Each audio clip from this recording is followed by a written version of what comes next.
Mr. President, members of the Court. Señor presidente, señorías, esta Corte tiene ya muy claro que no se trata de un acuerdo tácito como el caso Nicaragua o Honduras, y Perú lo acepta. Ni tampoco se trata de decir que Chile basa su argumento en que una de las partes había reconocido un acuerdo de fronteras. No se trata de un caso de intentar aplicar fronteras marítimas como Nicaragua-Colombia, ni tampoco se trata de la aplicación de un acuerdo que defina fronteras de Estado, como en el caso Rumanía contra Ucrania. No se trata de un caso basado en conducta, ni de pesca o de concesiones petroleras como en el Golfo de Maine, Jan Mayen o Camerún-Nigeria. Y tampoco se trata de un caso de un acuerdo derivado del uso de una línea para efectos limitados y específicos, como intentó explicarlo el profesor Lowe, de una línea que represente un arreglo provisional de naturaleza práctica, como el Sir Michael intentó explicarlo. El caso de Chile se basa en acuerdos reales entre las partes, aplicados y acatados desde hace 60 años. No hay ninguna reserva, no hay ninguna disposición limitativa, ninguna indicación de aplicación limitada, provisional o interina. Se trata de que la Corte interprete estos acuerdos específicos para este caso. Las partes convienen que hicieron historia con sus zonas de 200 millas, pero también acabaron escribiendo el derecho.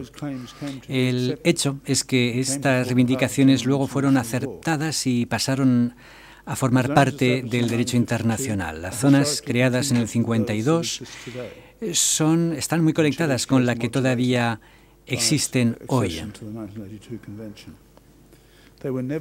Nunca fueron retiradas o denunciadas, y en el caso de Perú ni siquiera se modificaron.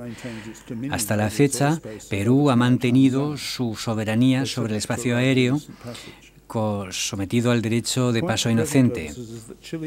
Chile, Perú y Ecuador se mantuvieron firmes en la defensa de sus zonas de 200 millas, consiguiendo la aceptación general con el tiempo. Ahora Perú dice que el hecho de que estos estados fueron los primeros en reclamar sus zonas de 200 millas con perímetros es difícil de concebir. Perú va hasta decir que no podían haberlo hecho, que en el momento en que fueron aceptadas estas zonas de 200 millas por parte de la comunidad internacional, era necesaria un acuerdo de fronteras para delimitar las zonas. Para defender este argumento, el profesor Treves remite a la decisión Rumanía-Ucrania, y cito: un acuerdo de delimitación sobre el mar territorial no se podía aplicar a la plataforma continental o a la zona exclusiva económica, ya que las partes tenían que haber concluido un nuevo acuerdo a estos efectos. Fin de cita. La última frase es tomada de su sentencia sobre el caso Rumanía-Ucrania. El punto clave en aquel caso Rumanía-Ucrania es que el acuerdo se refería exclusivamente a la frontera del mar territorial a 12 millas. Según el criterio de la distancia, este instrumento no podía afectar la zona de competencia exclusiva económica o la plataforma continental. Y en tales circunstancias, las partes tenían que haber concluido un nuevo acuerdo para delimitar esa nueva zona de 200 millas. Pero en la decisión no hay nada que apoye la conclusión de que los estados con zona ya delimitada de 200 millas, declarada en un momento en que aquellas zonas eran cuestionables, tuvieran ahora que redelimitarlas una vez que estas zonas fueran compatibles con el derecho internacional. Sobre esta base, habría que renegociar todo el Tratado del Golfo de Paria. Sería contrario al principio fundamental de la estabilidad de las fronteras, reflejado en los artículos 74.4 y 83.4 de la Convención sobre el Derecho del Mar. Un acuerdo de frontera debe sobrevivir siglos, debe sobrevivir los cambios en la práctica para ser estables. Y esto es cierto, a fortiori diría yo, si los acuerdos están en el origen del propio cambio. En derecho internacional es posible hacer las cosas por primera vez.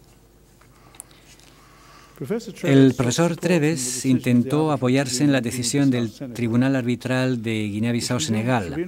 El tribunal fue invitado a determinar si un acuerdo del 60 se aplicaba para crear una frontera marítima a 200 millas. Aquel acuerdo pretende delimitar el mar territorial, las zonas contiguas y la plataforma continental. El tribunal concluyó que el acuerdo solo tenía fuerza de ley respecto de esas zonas, pero no para la zona económica exclusiva. A diferencia de la Declaración de Santiago, no se dijo que Guinea-Bissau, Senegal o sus predecesores coloniales habían intentado ejercer soberanía y jurisdicción sobre una zona exclusiva económica. El reconocimiento de las zonas de 200 millas en el 82 fue presentado como Chile, Ecuador y Perú como la justificación de las reivindicaciones que hacían desde hace 30 años. Estos tres estados, con orgullo, anunciaron en la conferencia del 82 que el reconocimiento universal de los derechos de soberanía y jurisdicción de los estados costeros sobre la zona de 200 millas es un logro fundamental para los estados de la Declaración de Santiago. Inútil declarar nuevas zonas con el mismo ancho o el mismo contenido, como tampoco era necesario volver a delinearlas. Perú no ha tenido el valor de admitir explícitamente que ya había aceptado las fronteras marítimas y ahora les pide que las cambie por otras dibujadas por la metodología moderna de la equidistancia. Dice que no podía haber aceptado fronteras tan inequitativas. ¿Y por qué serían inequitativas? Porque no son equidistantes. Para ser correcta, la lógica de Perú implica que los delegados de Santiago en el 52 conocían ese método de equidistancia y que ese método podía haber conseguido equidad. Pero es que ninguno de los casos es cierto, pues la Comisión Técnica no explicó el método de equidistancia hasta bastante tiempo después y ya en el 69 la equidad no era sinónimo de equidistancia según esta misma Corte. Perú dice que es muy poco probable que los delegados de Santiago hubiesen delimitado las zonas extendidas, pero recuerdo que en el 54 esos mismos estados, y en realidad los mismos delegados en gran parte, habían acordado que la zona especial establecida a una distancia de 12 millas de la costa, extendiéndose en un ancho de 10 millas en ambos lados del paralelo que constituye la frontera marítima entre los dos países. Fin de cita. La mejor prueba de que sabían lo que estaban haciendo, pues es que lo repitieron a los 2 años y lo confirmaron. Señor presidente, es un insulto a la memoria de estos delegados del 52 decir que no sabían que estaban defendiendo sus intereses o los intereses de los estados que representaban. Imagínense ustedes si Perú hubiese llegado a la conferencia del 54 reclamando la frontera con Ecuador que les enseñaron el otro día. O la frontera que ahora piden con Chile. Imaginen que hubiesen llegado a la conferencia del 54 con esas reivindicaciones que aparecen ahora en pantalla. Pues después de lo que ocurrió en Santiago, Perú habría recibido el muy claro mensaje de las otras 2 delegaciones de que no tenía que hacer el ridículo, porque sabemos, y es un hecho por la opinión del señor Bazán que acabamos de examinar, que si Perú hubiese persistido en sus reivindicaciones, la conferencia de Lima habría sido un fracaso y los defensores de la pesca a gran distancia se habrían alegrado muchísimo. y se habría quebrantado el frente común de los 3 estados frente al resto del mundo. Nada de esto ocurrió. Se siguió identificando el paralelo con el hito número 1 y grandes beneficios supuso esto para estos países, entre ellos Perú, que se convirtió en el segundo productor de productos de la pesca en el mundo. Señor presidente, señorías, al final de su presentación del martes, después de haber presentado el último argumento de Perú, el profesor Pellet dijo que esto era una oportunidad para imponer una solución equitativa. Perú les pide que hagan esta solución o que elaboren esta solución equitativa partiendo de una hoja blanca. El viernes pasado les hablé de la base jurídica del principio fundamental de la estabilidad de las fronteras. Perú no lo ha cuestionado, solo para decir que sí tienen ustedes ahora la posibilidad de cambiar un arreglo estable por otro que fuera más equitativo. Pero la cuestión es que estarían ustedes creando una serie de incertidumbres en varios niveles. Primero, en el contexto del presente caso. Los estados habrían estado actuando sobre una base equivocada, con fronteras marítimas que pensaban acordadas. Ya no solo estoy hablando de los estados de la declaración, sino también de los terceros estados que se han basado en la declaración de estos estados. También se cuestionarían argumentos y decisiones de esta misma Corte, que han hecho referencia a fronteras marítimas basadas en paralelos. Y luego también están aquellos casos de remisión explícita a las fronteras marítimas creadas por la Declaración de Santiago, en el caso de aquellos estados que han delimitado sus propias fronteras.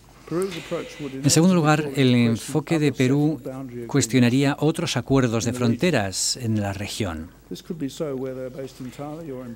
cuando se basan total o parcialmente en paralelos de latitude, que es la práctica habitual de los estados americanos.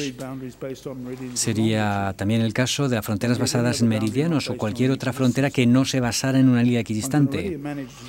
Uno se puede imaginar los argumentos de estados que ahora se verían en situación de desventaja debido a ese tipo de frontera.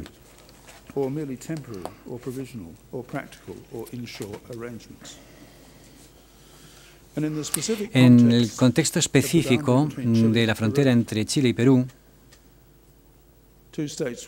estamos hablando de 2 estados con una historia agitada, se dirá, pero que han vivido de forma pacífica durante más de medio siglo.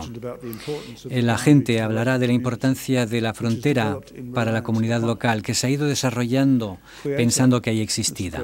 Quieta, señor presidente, miembros de la Corte, non movere.